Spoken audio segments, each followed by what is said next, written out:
BirdiesConnect basically came about because of one simple observation that we have many talented women and girls in the country, but there are 2-3 things that are missing.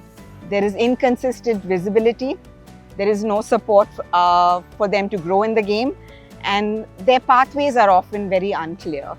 So as I am progressing in creating, the space for women and girls to enjoy the game as well as, get a pathway towards this game, we wanted to explore how their experience, we have some pioneers from the industry, and how their experience and what they're doing in their fields can actually help us get things better for women and girls. So let me take you, Arjun. Walking on that 18th green when you won on the PGA Tour, what were you feeling before the trophy moment, before everything sank in? What were you feeling? Before I won the tournament or after? No, when you knew that you're winning the tournament, but the trophy still hadn't come in. You're at that 18th green. Yeah, I don't really remember much because I was kind of in a my zone was still on, so like my mind hadn't shut down from the golf tournament. So I really can't tell you what I was thinking at that time, except for that I was really relieved to have won, because that was not my first chance that I had. I had many chances before that on the PGA Tour, and I hadn't quite gone through. And finally, when I made that putt on 18, I think it all just kind of was like a relief of pressure, coming out of me. So that's what I felt. So what do you think helped you through that win? Was it more the technical side of the game or the mental ability? Mental. After a little while, it's all mental. Yeah, you obviously want to swing it nicely and technically be sound, but to win a golf tournament, any golf tournament, you need to be mentally pretty strong. Right. That's what golf is. It's not a quick sport. You have too much time on your hands to think about what you're doing. Sometimes a championship round can last 5 hours, 4.5 to 5 hours, and there's a lot of time to think in between shots. So it's on your mental strength whether you want to bring yourself up or you can even bring yourself down. So and Simi and I, we've been through both up and down. So mental strength is what it takes. Okay, thank you.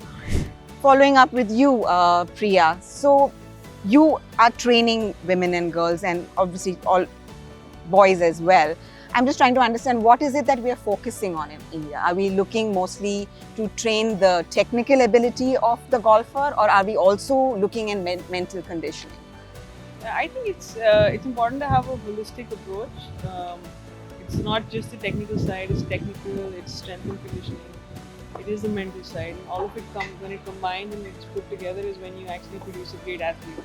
I think there has to be a lot more focus on the long-term athletic development of a youngster, which I wouldn't say has been there a lot in the past, but I think India is catching up now, and I'm pretty positive that in the time to come we'll start producing more and more international athletes. Okay. Simi, moving on to you. If we have to build confidence among our golfers, where should we start? At home.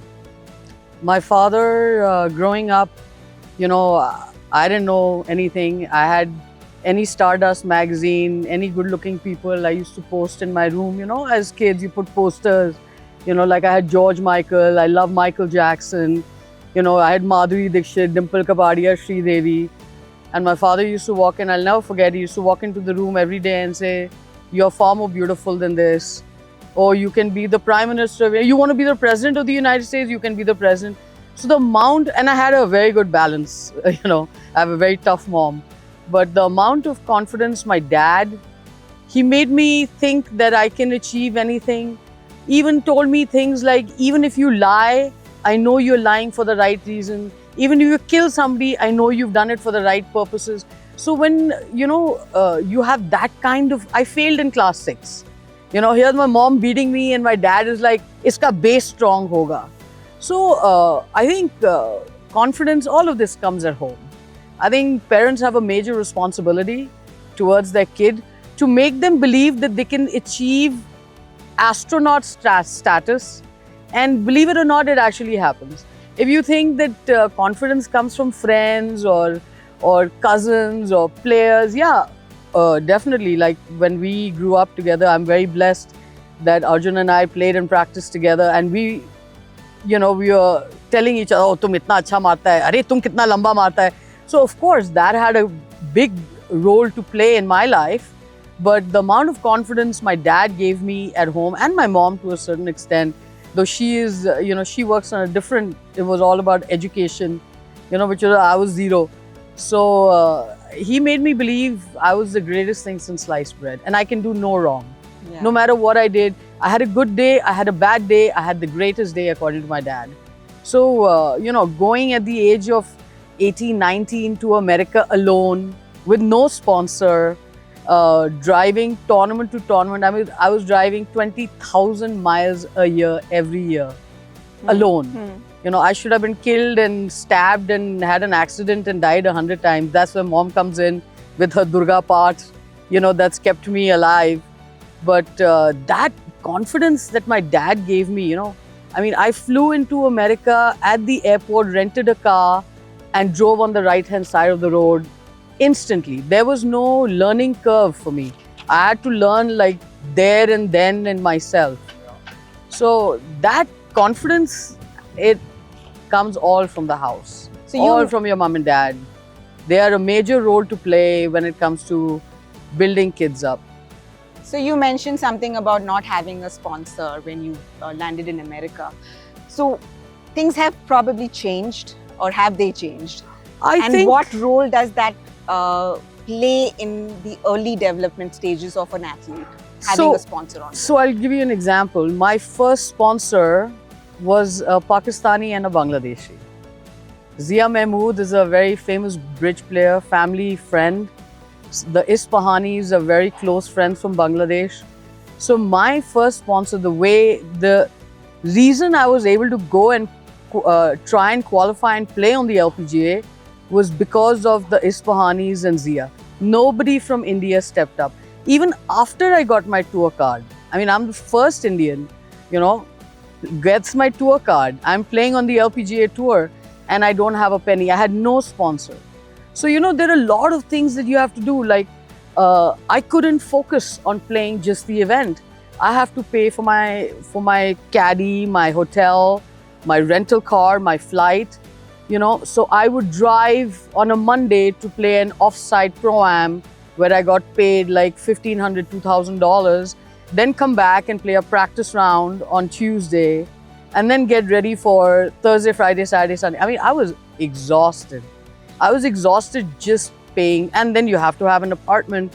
Somebody has to pay the rent, the water bills, you know, all of this. It adds up. Adds up. And I had zero support.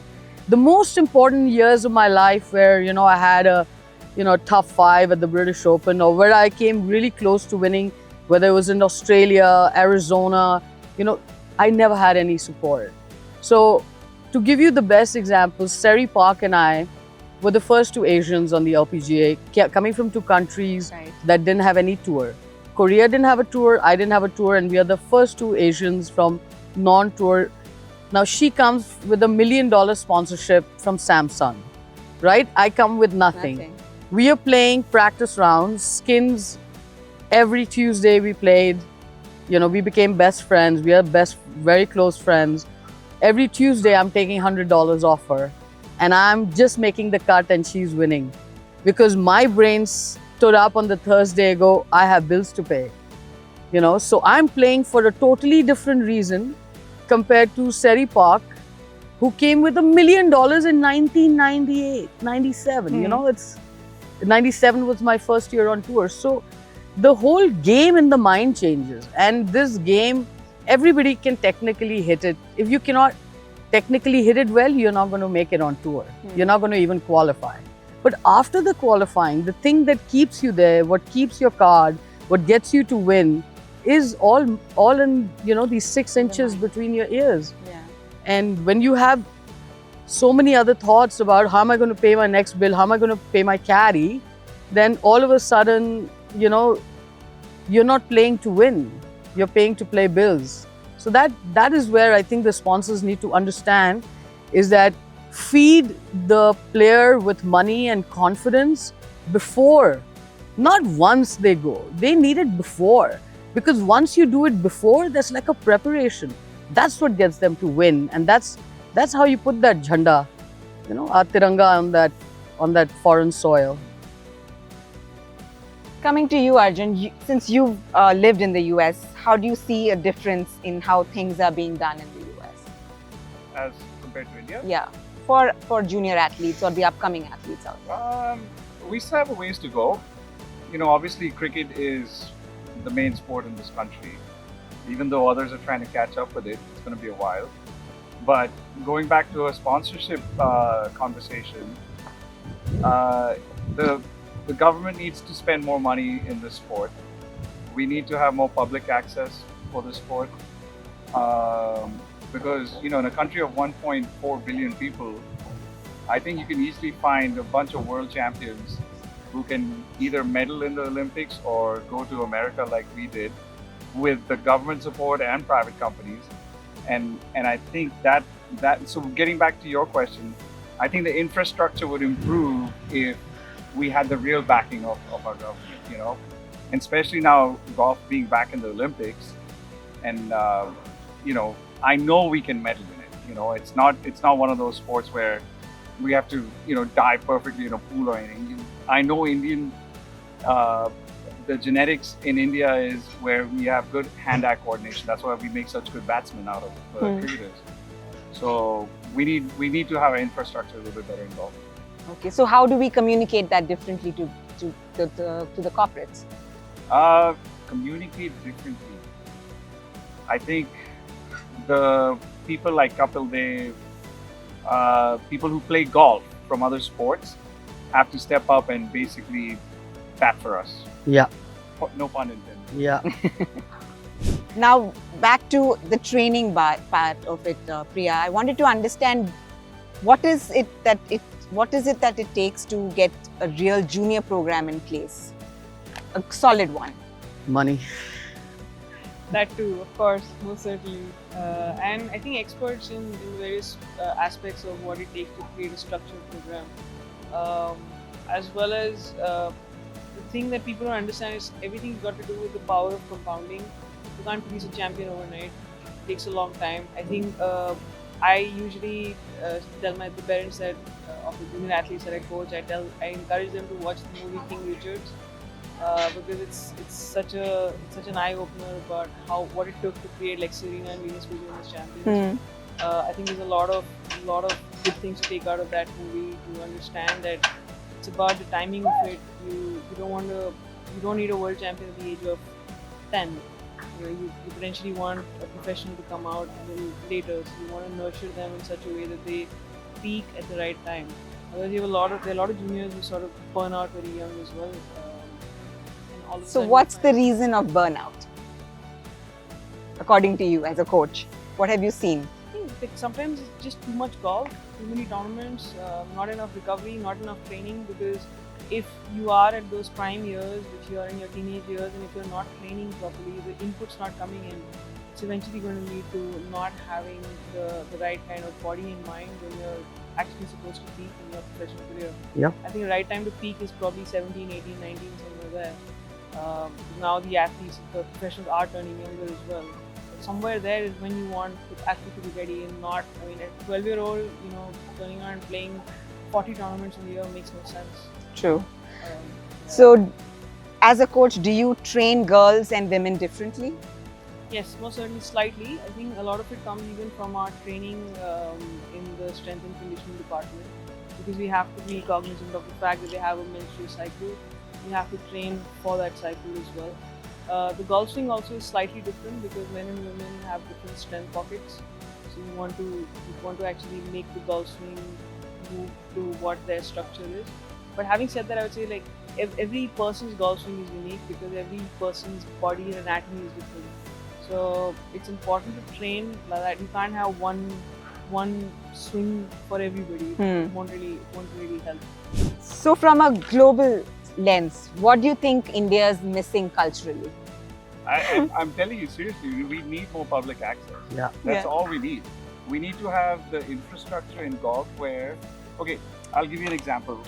Korea and Japan, right? So Korea and Japan, golf is really expensive. You know how everybody talks about Yeah. golf is such an expensive sport for Indians. There's no comparison of how expensive it is to play golf on a golf course in Korea or Japan because of the landmass, right? So golf is really, really expensive. But how do they produce so many world champions? Think about it. Hideki Matsuyama just won the Masters. Yeah. She's talking about Seri Park. Seri Park. Where do you think they learn from? On driving ranges. They have these public access driving ranges, these multi-tiered driving ranges. We don't take up much land. All these professions they churned out are basics they learn in these driving ranges. Yeah. What my proposal to the Indian government, which I will make, is that we need to have these driving ranges all over the country, where anyone, whoever wants to try and play golf can come out, and then we'll have coaches like her in these ranges where, you know, when people do get serious, there's full access to being coached right from young ages, boys, girls, older teenagers if they want to start then. Like I started when I was a teenager, but just have that access because you're bound to find talent and you're going to find world champions. And then they move from driving ranges to public golf courses, which we also need to make more of in India. Even access, like golf course access, it's usually frowned upon. Most people don't let juniors sort of come on the course and play. Even whatever current golf courses that we have, I think we need to be more encouraging with the youngsters to sort of pick up the sport. More women to come and pick up the sport. Absolutely. And of course, when you start off, you're not going to be shooting a 10 over. You are going to be shooting 30 over on the golf course. It's going to take a little bit of time, but if you just sort of hone and develop a strong mindset and encourage the kids and all the new and the beginners, to get into the sport and let them play. I think this country can. I completely agree with Arjun. I think we have the talent pool to sort of produce 100%. many Yeah. especially for a sport, exactly what he said, like especially for a sport which it's a skill sport. Right. So you don't have to be the longest to sort of win a tournament. Or the fastest. Yeah, you don't have to, have the best, The longest drive. You don't have the longest drive to sort of win a tournament. You have to just piece it together. You have to be scoring well. Yeah, you're not trying to win long jumps here. You're not trying to, I'm talking about like comparing it to other like really athletic sports. Yeah. I think Indians would be more conducive to playing golf than, let's say, trying to win a Michael Phelps type track race. I'm just saying. And you can see in the current Olympics as well, like the sports where India did come up and started shining a little bit. Those sports like badminton, table tennis, they started having Indian And Aditi almost won a medal, Yeah. right? Yeah, she made 1 billion people wake up in the middle of the night to middle. watch golf, women's golf, which is unheard of. Right. But we have it, I'm telling you, I used to go to Goa all the time. We had a home there in South Goa. And I would take my sand wedge and a bag of balls. You get bored. How much swim can you do? And I'm not somebody who likes to just lay in the sun. So I would go at the shack in the back and hit some bunker shots. And these, the fishermen's kids wearing just a lungi, once they saw me and 3 of them came running. I have pictures and video of their golf swing. Never seen golf, no idea. I had an alignment stick about 50 yards away. And I showed them how to hold the club, how to do it. And none of them missed the ball. None of them missed the ball. I was in shock and I had to turn back and wave at my friend. And I was like, can you see this? Like they are wearing a lungi, like a half, pulled up, like this, standing naked and hitting, these 50 yards from tight sand. It is tight sand, luckily, because, it's at the beach. But, not one ball did they miss. And I thought in my head, I was like, damn, just a small driving range in Goa. Like these places where they actually do play, like Himachal. I go to Himachal, I go trekking. 10-year-old kid has got a kilta in his back, collecting firewood and all. Their core strength is unheard of. For us, you learn a skill and then you become strong. यहाँ तो पैदाइशी strong है. We just have to teach them a skill. These are the places that we should be capitalizing. These are the places. Himachal is where your best athletes are going to come. You see them walking in chappals, bouncing off rocks. And here we are with our trekking shoes and sticks. And, it's it's a no-brainer. Why are we not doing that? Why, it's not like something new. Why do we not have talent searches like this? Go into the mountains and look at them. They're playing with dirt. Come on. You can build something for them. If there's a structured program. Every village, you see how drugs will vanish. Because when you have kids doing that, they don't have time for anything else. They don't have time to go through TikTok. This is the biggest drug in the planet. True, right now. We have to get the kids to throw that away and start playing. And I think that's where it's really lacking. Yeah. So where I'm coming from is again BirdiesConnect, which is for women and girls in golf, right? Yeah. So there are a lot of women amateurs who have been part of this journey with BirdiesConnect, right? So they come with this at the back of their mind that, I cannot get onto the course because I don't play well. I may slow the group behind me. What if I'm not able to connect the ball with my 4-ball itself, if I'm not able to connect the ball? So they come with a lot of baggage. How do we get them on the course more regularly and without any thought in the head? They've been fun. They've been on the range like for months, but that getting on the golf course that step has been very challenging for them. It's like as though they're climbing a mountain. I think you just have to make it fun. I think it applies to everything. If you make something fun, you take the stress out of it. And I think that's just, if you feel you're holding people back, give them a pass. If you don't think you're going to make contact, close your eyes, see what happens. And start with, you don't have to play all 18. Yeah. The thing is, like when we started, 3 holes. We played like 3 holes, 4 holes, got a little more confident. Yeah. And we'd go out in the evenings where we're not bothering anybody. Yeah. Or early in the morning, when there's no one there, skip around holes, learn, we learned with our caddies basically. Yeah. Or my dad would, or her mom would be there. But basically you just learn by yourself, and your caddies will show you a little bit. Nowadays, kids have access to, good equipment. They have everything now. So, okay, so you did this wrong on the golf course. Come back to your coach and be like, okay, you need to do this, and then this will be better next time. So you don't have to play 18 holes every time, but for people who are underconfident of themselves, they can always pick and choose their times when they want to go on the golf course. It's not that crazy crowded, and go play a few holes. Yeah. Have fun, like she said. Have fun. Yeah. Fun is very important. I think having somebody maybe taking charge of the environment. So you have a mentor. Yes. Say, who helps them. Yeah. Who creates a safe environment for them to get out on the course. Hmm. Let's say goes and has a conversation with the course management. Asks for time slots which may not be like the most heavy time slots to be Right. out there. And then just having somebody help them walk through that journey. So- It's like kind of hand holding in the beginning. It's like training wheels. You give somebody training wheels to start off with, and then you need to just take them off at the right time, and Yeah. they'll be off on their own. Yeah, that's exactly where I'm getting to, because that's what BirdiesConnect's journey has been, right? That hand-holding, that requesting of time slots where it might not be busy, that hand-holding on the course saying that it's okay, it's no big deal, you can hit the next shot, the mentorship.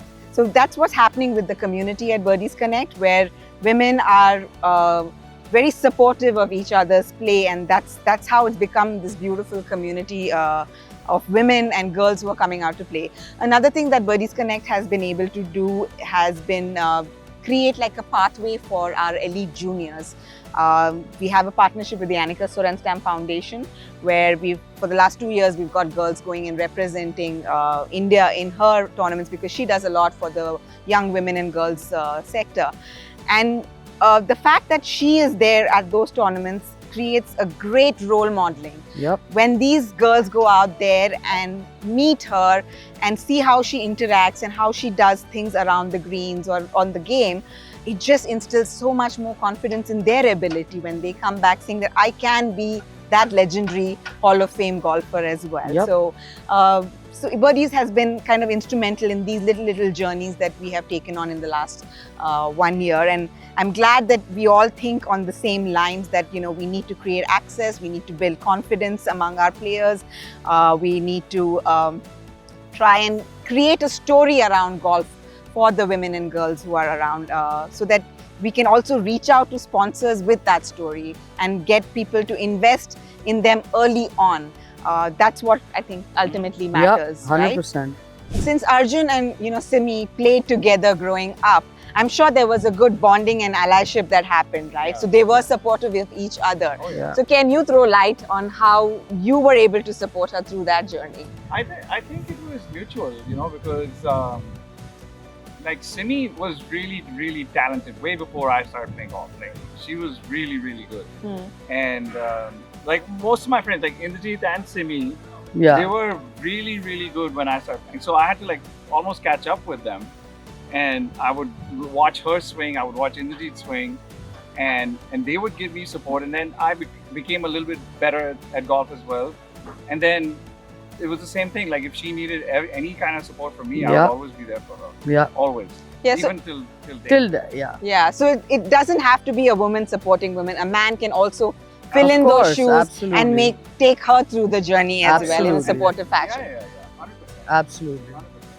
So today was not about having all the answers. It was about introspecting and kind of looking for answers on how we can actually promote the game for women and girls. It's all going to be with collaboration from the players, from the federations, from the sponsors, from the parents, from the leaders who can actually go out there and make a case for golf to grow in the country. It has to be a big collaboration between all these parties to make sure that we get on that map successfully. So ultimately, visibility creates aspiration, opportunity creates progress, and community creates sustainability.